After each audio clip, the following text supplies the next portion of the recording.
As I stand here today in the homeland where Mary Palmer was born, the first one that changed the course of Irish history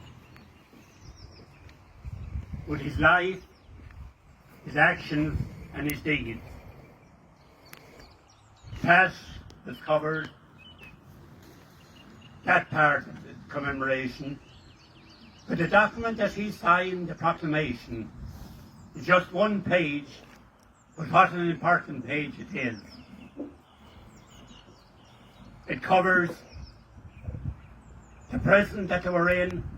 It looked back at the hundreds of years before it, and the uprisings that were put down, and they also looked to the future.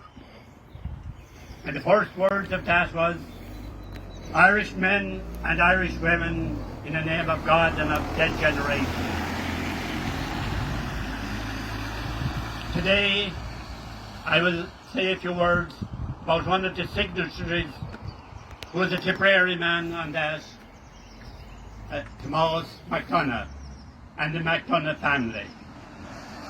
And as I stand here as a Tipperary man and a proud one, there's people here from Waterford, Limerick and Cork, and you're all welcome here to Tipperary, because our struggle was your struggle and your struggle was our struggle. And whether it's Cork or Donegal or Derry or Kerry, the struggle and the proclamation covers all of that. Thomas McDonnell, he was born in Clogheen. His mother was of the Unitarian faith, and his father was a Roscommon man. They came both as teachers and taught in Clogheen, and their children went to school there. They had 18 family, 4 girls and 4 boys. 2 of the girls died in infancy, and 2 of their sons gave their lives for their country. Thomas, like most of his family, after school in Clogheen, went to Rockwell College and on to UCD, where he had an MA with distinction. In his early years, he taught in many schools, and at the turn of the century, he taught in St. Kieran's in Kilkenny. From 1903 to 1908, he taught in St. Coleman's in Fermoy. He returned to take up a position in Dublin in 1908, and his play, When the Dawn Has Come, was performed in the Abbey Theatre in 1908. So the seeds were set many years before 1916. He was a close friend with Patrick Pearse and the setting up of their school, Clogheen. He was very much involved in the formation of the volunteers in 1913, and in 1914 he led the men out to Hoth to collect the guns that had come and the Asgard that Erskine Childers had landed. Childers himself was to be executed by the Free State within a few years.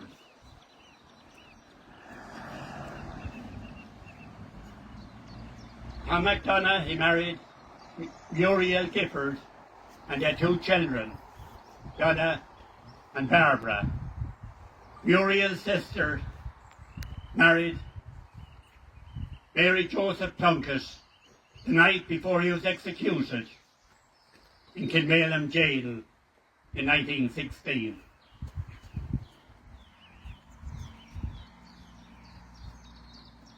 In 1915, Thomas McDonnell organised the funeral of O'Donovan Rossa. And at that funeral, the words of Patrick Pearse is well known to you all. The fools, the fools, the fools. They have left us our Fenian dead, and while Ireland holds those graves, Ireland unfree shall never be at peace. By 1915, Thomas McDonnell had been brought on to the IRB supreme ruling body, and it is great today that a reed was laid here on behalf of the IRB. They had planned meticulously for the insurrection, for that day to come of Easter 1916. And as Pat had already referred to, old MacNeil took out a page in the Independent. What other paper would you take it out on? To counteract it. That same day, the leaders met with James Connolly in Liberty Hall, his headquarters. James Connolly, who was over control of the Irish Citizens' Army. And they postponed it, but they only postponed it for 24 hours. McDonnell had already stated and told the volunteers not to leave the capital over that weekend. After they had decided that they were going ahead on Easter Monday morning, Thomas McDonnell went to old MacNeil out to his place in Ballyboden and had a long discussion, hoping to bring him on board. McDonnell was sworn to secrecy of what he had decided, and he kept that secret, and he left it to the Irish people for to judge him on his actions and his deeds.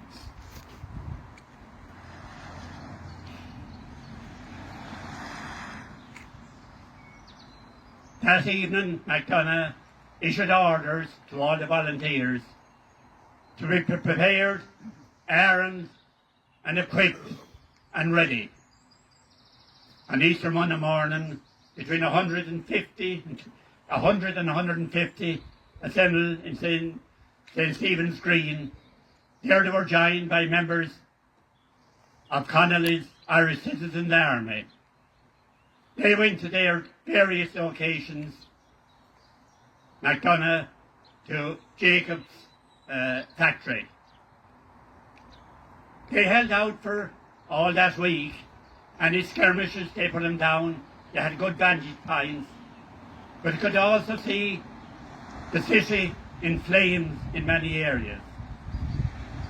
He was in contact with Michael Mallon, and he sent reinforcements to him, as he also sent some reinforcements to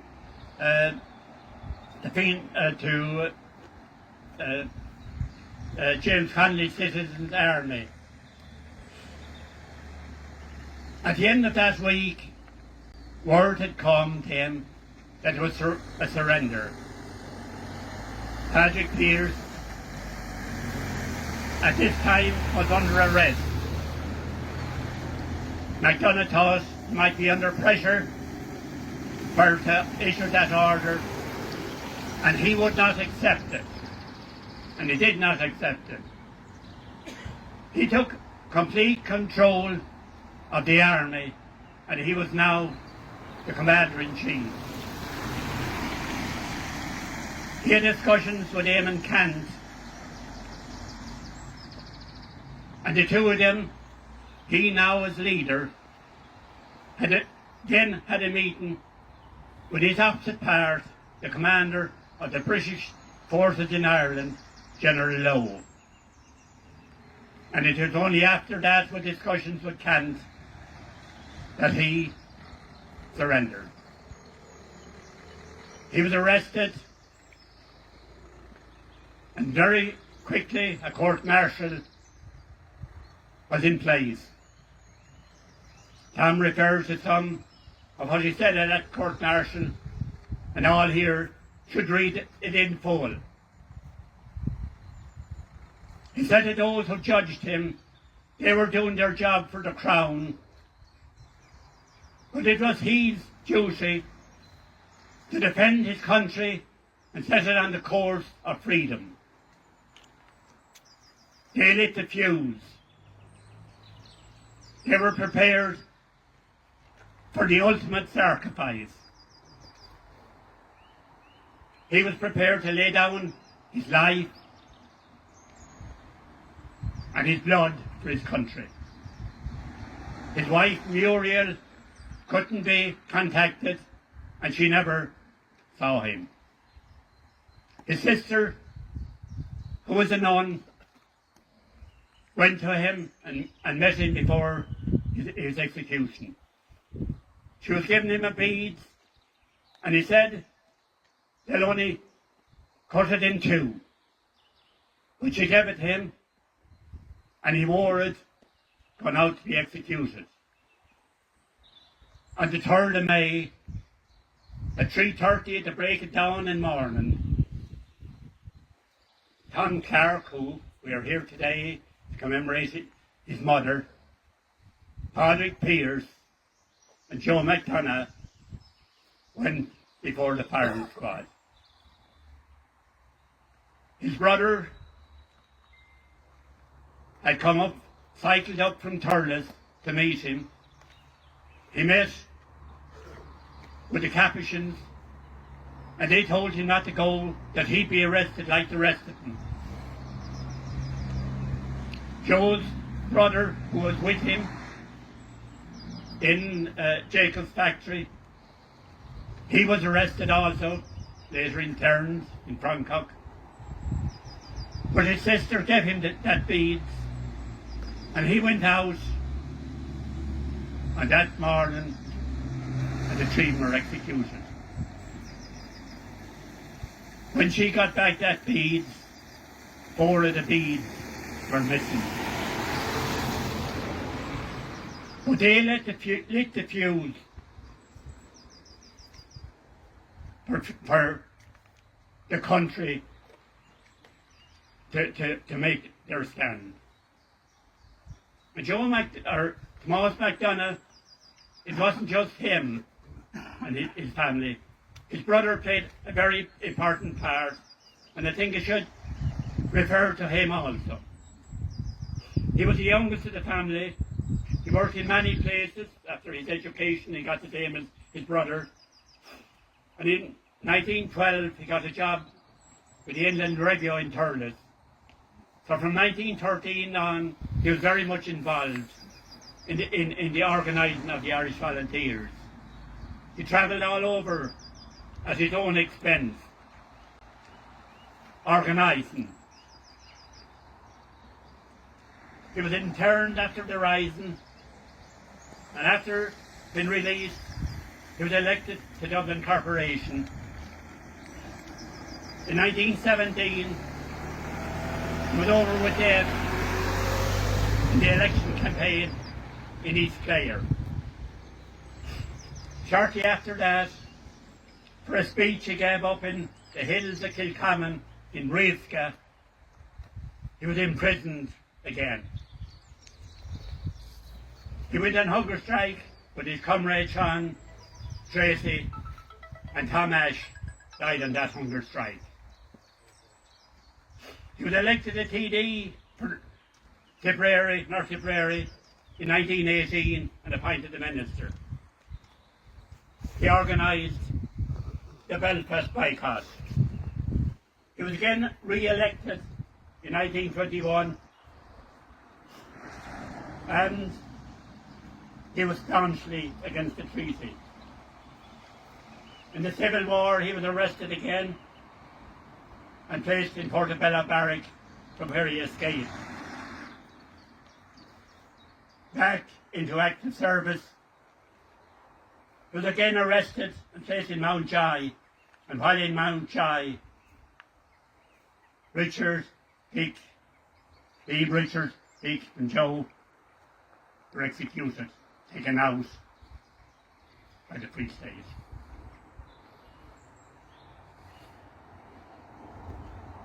Joe McDonnell got appendicitis when he was in prison in Mountjoy. The governor later wrote that he wanted to get medical attention for him. Richard Mulcahy refused. Mulcahy at one stage offered that he'd let him free if he'd sign out. Joe McDonnell had proud principles. He wouldn't sign. He was denied treatment up to the very last. And in December 1922, he was transferred from Mountjoy to the Mater Hospital. And on Christmas Day, 1922, Joe McDonnell passed away. The contribution that those two men made to the cause of Irish freedom.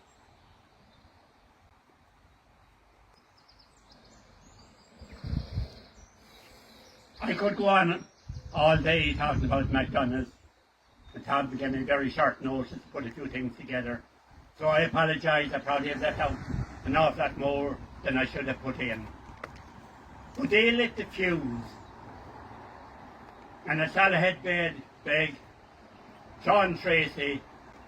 The first was Francis Power. There was a wreath laid here today by a gentleman from Waterford. Francis Power's parents were both Waterford people. They came to a place known as Hogan's Pass outside Neen in the parish of Killadangan. Bought his farm. Both were teachers. Frank Power, a young man, a qualified doctor. He was in the ranks of the IRA, and he was shot dead on the attack on Lissenfield House in November of 1922. His commanding officer was Robert Bonfield from my own parish. All his people, descendants from Yahalara. In 1923, he was arrested and he escaped from Marlborough jail. But shortly afterwards, there was a custom at this time of the year that people went to the 7 churches on Holy Thursday. And he went. He was doing his duties from one church to the other, but he was apprehended by the murder gang that operated out of Oriel House. Robert Bunfield was never seen alive again. His bullet-ridden body was found in a drain in Clondalkin the following day.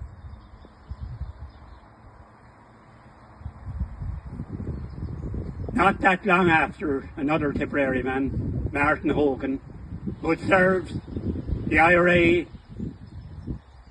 in his own division from 1918 through to 1921, he was jailed in Limerick. He took up employment in Dublin as a ticket checker in Amiens Street Station. He joined the Dublin Brigade and rose to the rank of captain. He was involved in the escape from Mountjoy jail, where many people got out. And he too was murdered by the Oriel House gang. He was apprehended on the street, and a lady was passing that knew him, Anne Leonard. She went to his assistance. She knew him. She knew his rank in the IRA, but she also knew the people who were questioning him. The murder gang. One of them drew a revolver and he threatened to plug her if she didn't move away. He was taken away, put in a car, and his body riddled with bullets, and the inquest proved that he was tortured before his body was found in a drain the following day. Today, there's a mark on the road, a headstone, where he fell. He was brought back to Tipperary, and he's buried just outside Clogheen in the graveyard in Killadeerna. That is the price that those men paid. They were Tipperary men, very little known. And as I stand here with you today, we remember them.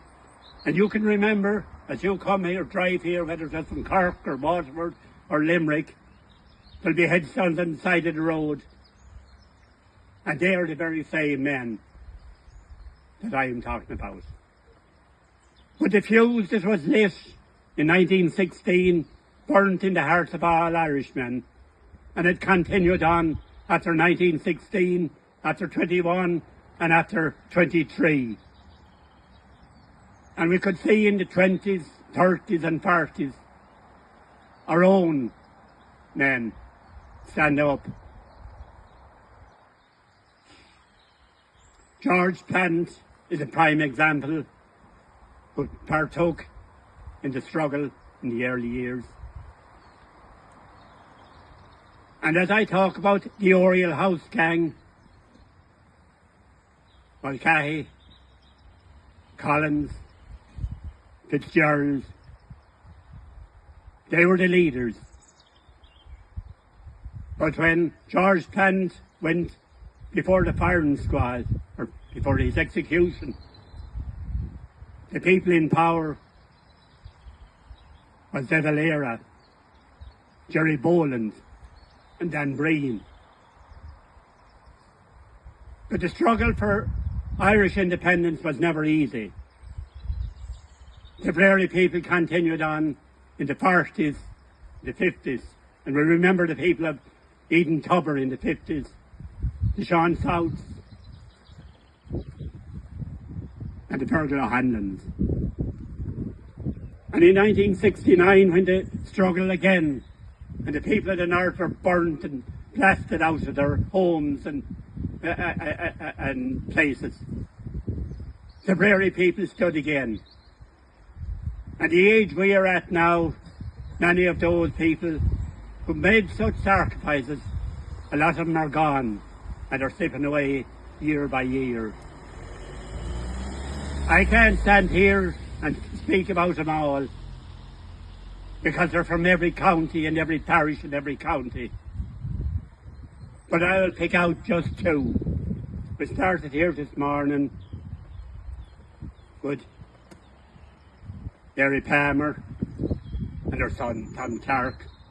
We will finish with two that will cover everybody, I hope. One was a young man from Carrigan-Shore, Eamon Doherty. Eamon, who was involved as a young lad in the 59-62 campaign, and when it came, he was arrested in 74 and placed and convicted of membership to serve a time in Portage Prison. At that time, Eamon was Chief of Staff of the IRA. And just less than 12 months ago, we laid to rest, to give her our full title, Dr. Ella O'Dwyer, a young girl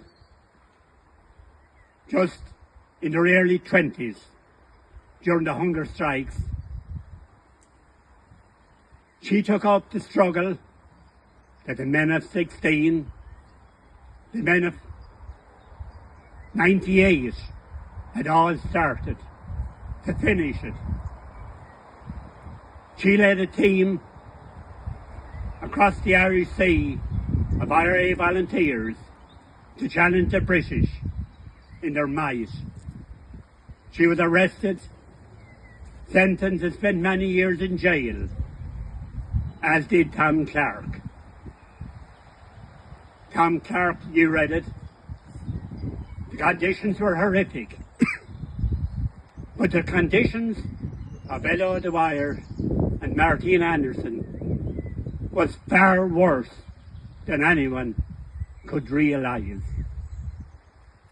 After many years there, she was eventually brought back to Maclevery in the 6 counties.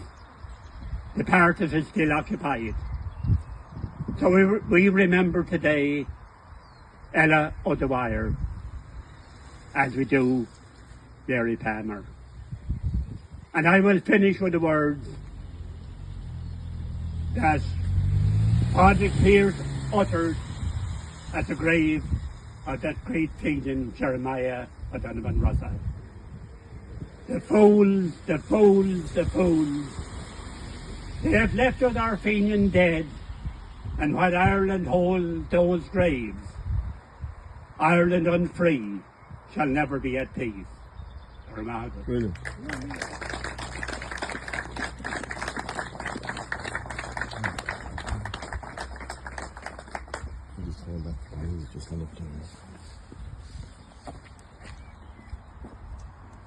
Mighty, I had poor JP's head at wreck last night, because when we found out that we weren't sure Dr. O'Donnell was going to make it or not, he was waiting to see the situation with the family, but he was one mighty man to make the effort, and was not well worth coming for to hear real history by a man that stood, as I said, when it wasn't a popular thing to be going to commemorations and stuff. The likes of his generation, they flew the flag. So